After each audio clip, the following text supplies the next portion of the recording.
لیا ہے تو اس کے دل و دماغ کے اندر کچھ مایوسی پیدا ہونا شروع ہو چکی ہے. اس کے دل و دماغ میں کچھ مایوسی پیدا ہونا ہو چکی ہے، لیکن پھر بھی اپنے رب سے مانگتا جا رہا ہے. تو فرمایا کہ اللہ رب العزت ہنستے ہیں اس مانگنے پر کہ دل کے اندر کچھ مایوسی بھی ہے، لیکن پھر بھی جو ہے وہ مانگتا ہے. تو اللہ جانتے ہیں کہ اس کی حالت کو میں بدلنے والا ہوں، لیکن انسان کو پتہ نہیں ہے. تو اس بات پہ اللہ رب العزت جو ہے وہ مسکراتے ہیں، ہنستے ہیں.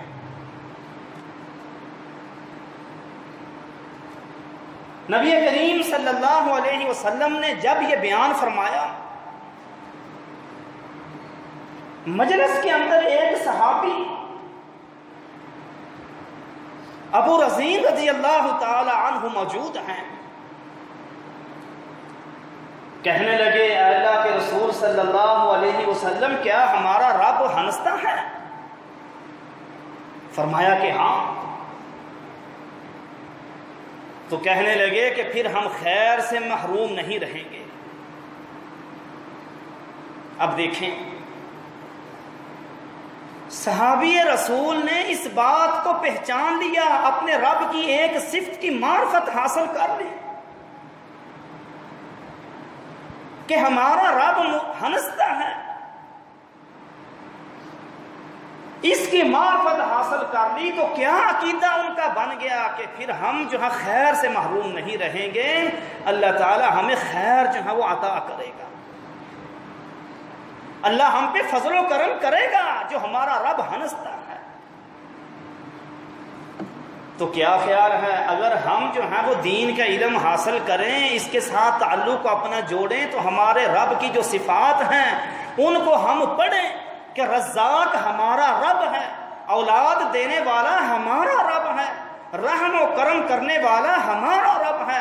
جب سارے سوئے ہوئے ہوتے ہیں، ایک انسان مصیبت پریشانی میں اپنے رب کے سامنے گر گڑاتا ہے، امن یجیب المضطر اذا دعاہ ویکشف السوء.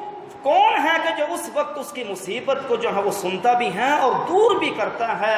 یہ صرف اور صرف ہمارا رب ہے، کسی اور کے پاس اتنی طاقت نہیں ہے، کسی اور کی یہ قدرت نہیں ہے. یہ ساری قدرتیں، یہ ساری طاقتیں، یہ صرف اور صرف ہمارے رب کی ہیں. اگر ہم ان باتوں کو قرآن و حدیث سے پڑھیں، سنیں، سمجھیں، تو ہم اپنے رب کا در چھوڑ کر کسی اور کے ساتھ تعلق اپنا نہیں جوڑیں. اوروں کے ساتھ تعلق جڑتا ہی اس وقت ہے کہ جب اپنے رب کو اس کی صفات کو پہچانتے نہیں ہیں، قرآن کو پڑھتے نہیں ہیں. اگر پڑھتے ہیں تو سادہ تلاوت کرتے ہیں، اس کا مفہوم نہیں سمجھتے. یہ قرآن مجید ہے جو ہمیں ہمارے رب کی معرفت جو ہے وہ کرواتا ہے. نبی کریم صلی اللہ علیہ وسلم کے فرامین ہیں کہ جو ہمیں ہمارے رب کی معرفت کرواتے ہیں.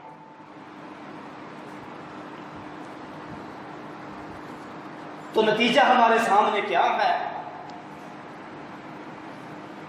اپنے رب کی معرفت کرنی ہے تو کتاب و سنت کے ساتھ جڑنا ہوگا، اللہ کے قرآن کو پڑھنا ہوگا، نبی کریم صلی اللہ علیہ وسلم کی سنت اور حدیث کا مطالعہ کرنا ہوگا. اگر اس کو نہیں پڑھیں گے تو ہم اپنے رب کی کما حقہ معرفت حاصل نہیں کر پائیں گے. پھر جس نے بھی کوئی شعبہ دکھا دیا اس کے ساتھ جو ہے انسان جڑ جاتا ہے. دیکھتے نہیں ہیں معاشرے کے اندر کتنے ہی ایسے ہیں کہ جو ڈرامے کرتے ہیں، شعبتیں دکھاتے ہیں، اور لوگ جو ہیں ان کے ساتھ جڑ جاتے ہیں اور ان کو غیبی طاقتوں کا مالک سمجھنا شروع کر دیتے ہیں. غیبی طاقتوں کا مالک سمجھنا شروع کر دیتے ہیں. علم دین کا حصول اس لیے بھی ضروری ہے کہ نبوت کی یہ اساس اور بنیاد ہے.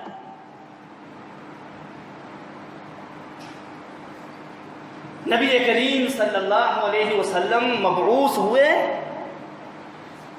تو اس کی بنیاد کس علم پر ہے؟ یہی علم دین پر بنیاد ہے۔ اقرأ بسم ربک الذی خلق، یہ وحی ہے جو نبی کریم صلی اللہ علیہ وسلم کی طرف پہلی وحی بھیجی گئی،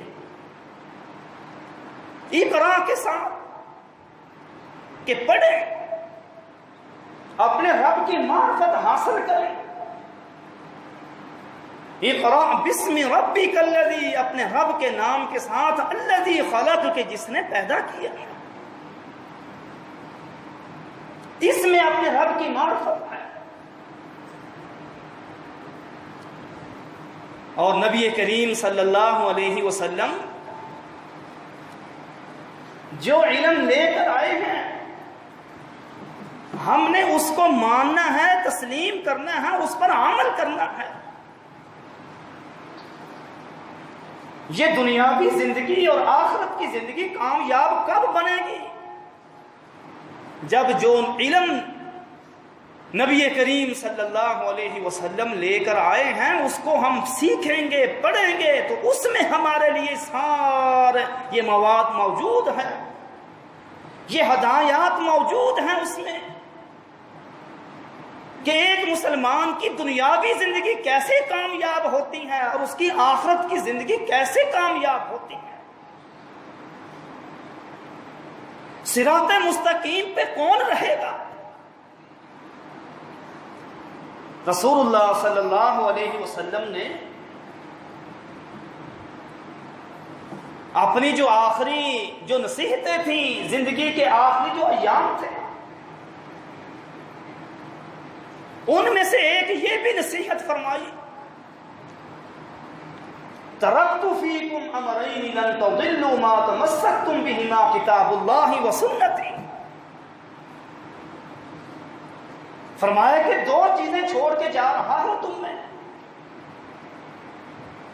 ترکت فیکم امرین، دو چیزیں تم میں چھوڑ کے جا رہا ہوں، لن تضلوا ما تمسکتم، فرمایا کہ جب تک جو ہے مضبوطی سے تھامے رکھو گے گمراہ نہیں ہوگے، کتاب اللہ و سنتی، ایک اللہ کی کتاب ہے اور ایک میری سنت ہے۔ یہ تو ہم جانتے ہیں کہ کامیابی اسی کے لیے ہے جو صراط مستقیم پہ رہے گا۔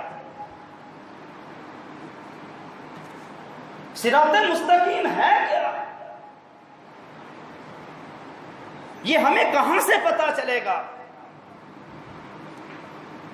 یہ ہم اللہ کے قرآن کو پڑھیں اور محمد الرسول اللہ صلی اللہ علیہ وسلم کے فرامین کو پڑھیں تو یہ صراط مستقیم پتا چلے گا کہ جس راہ کے دعا کرتے تھے، سورۃ الفاتحہ میں ہم دعا کرتے ہیں اپنے رب سے، اہدنا الصراط المستقیم، کہ ہمیں صراط مستقیم دکھا، تو صراط مستقیم کے لیے کتاب و سنت کا علم، اس کے ساتھ تعلق جوڑنا، پڑھنا یہ ضروری ہے، کہ جس سے آج ہم ناطہ جو ہیں وہ توڑے ہوئے ہیں۔ مسلمانوں کی اکثریت ایسی ہے کہ جس سے ناطہ توڑے ہوئے ہیں۔ کتنا عرصہ ہو جاتا ہے کہ قرآن مجید کی تلاوت نہیں ہے، قرآن مجید کا ترجمہ نہیں پڑھتے، اور حدیث کا مطالعہ، وہ تو میرا خیال ہو سکتا ہے کہ بعض تو ایسے بھی ہوں کہ جو زندگی بھر جو ہے انہوں نے کہ حدیث کا مطالعہ جو نہ کیا۔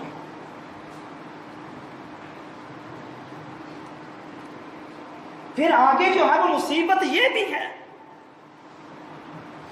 کہ ایسے لوگ جو ہیں نہ تو قرآن کا ترجمہ، نہ کتاب حدیث کا مطالعہ جو ہے وہ پڑھتے ہیں، اس کو سمجھنے کی کوشش کرتے ہیں، اور نہ ہی پھر جو علماء کے جو کتاب و سنت بیان کرتے ہیں ان کے درس میں بیٹھتے ہیں۔ کہ خود نہیں تو کم از کم جو ہے ان کے درس میں بیٹھ کر کتاب و سنت کو سیکھ لیں، پڑھ لیں، کتاب و سنت کو سن لیں اور سیکھ لیں. کتنی جو ہے وہ تعلق جو ہے توڑا ہوا، کتنی دوری جو ہے وہ پیدا کر لی ہے ہم نے کتاب و سنت سے، دین کے علم سے.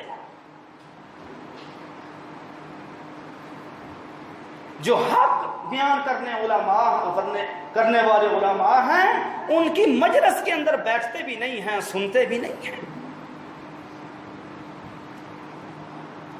اور انبیاء کرام علیہم الصلوۃ والسلام وہ اس بات کے حریص ہوا کرتے تھے کہ انہیں یہ علم جو وحی کا علم ہے، دین کا علم ہے، اس کا وافر حصہ انہیں میسر آئے، وافر حصہ انہیں ملے. بہت زیادہ حریص ہوا کرتے تھے انبیاء کرام علیہم الصلوۃ والسلام. اور صحابہ کرام رضوان اللہ علیہم اجمعین ان کی زندگیوں کا مطالعہ کریں تو یہ بات ہمارے سامنے آتی ہے کہ وہ بھی اس علم کو لینے کے لیے بڑے حریص ہوا کرتے تھے. سیدنا ابو ہریرہ رضی اللہ تعالی عنہ، نہ انہوں نے اپنی کوئی بھوک کی پرواہ کی ہے، نہ پیاس کی پرواہ کی ہے، اپنے کھانے پینے کی پرواہ نہیں کی. آپ صلی اللہ علیہ وسلم کے ساتھ چمٹے رہتے تھے. اگر آپ گھر میں ہیں تو گھر کے قریب ہی جو ہے وہ آپ ابو ہریرہ رضی اللہ تعالی عنہ موجود ہوتے. بسا اوقات بھوک کی وجہ سے بے ہوش ہو جایا کرتے تھے. واقعہ ان کا آتا ہے، ایک دفعہ بھوک کی وجہ سے نڈھال ہیں، سیدنا عمر رضی اللہ تعالی عنہ آئے، کہنے لگے اے عمر، اللہ کے قرآن میں سے اس آیت کریمہ کا معنی مفہوم سمجھائیں. وَيُطْعِمُونَ الطَّعَامَ عَلَى حُبِّهِ مِسْكِينًا وَيَتِيمًا وَأَسِيرًا، کہ وہ ایمان والے اللہ کی محبت حاصل کرنے کے لیے مسکین کو، یتیم کو، قیدیوں کو کھانا کھلاتے ہیں. حضرت عمر رضی اللہ تعالی عنہ نے اس کا معنی مفہوم بتلا دیا. ابو ہریرہ رضی اللہ تعالی عنہ کا صرف مقصود اس کا معنی سمجھنا نہیں تھا، کچھ اور مقصود تھا. معنی تو جانتے تھے. ابو بکر صدیق رضی اللہ عنہ آئے، ان کے سامنے بھی یہ آیت کریمہ پڑھی، انہوں نے بھی معنی مفہوم بتلایا، چلے گئے. ان کی جو طلب تھی یہ صاحبین رضی اللہ عنہما سمجھ نہ سکے کہ ابو ہریرہ اصل چاہتے کیا ہے. اتنے میں محمد الرسول اللہ صلی اللہ علیہ وسلم آ جاتے، ان کے سامنے آیت کریمہ پڑھی، کہا کہ ابو ہریرہ آؤ، اس کا معنی مفہوم سمجھاتا. گھر لے گئے، جا کے کھانا کھلایا. لمبا واقعہ ہے، اس میں دودھ کا بھی آتا ہے کہ دودھ کا پیالہ گھر میں آیا ہوا تھا تو وہ پلایا رسول اللہ صلی اللہ علیہ وسلم نے. یہ کون سی چیز ہے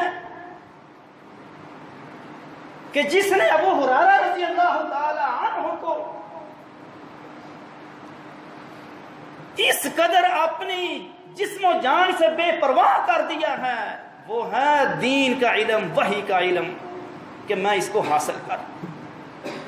اللہ کے رسول جب بھی جو ہم اپنی زبان مبارک سے کچھ بیان کریں اس کو میں لے لوں، فوراً لے لوں اس کو.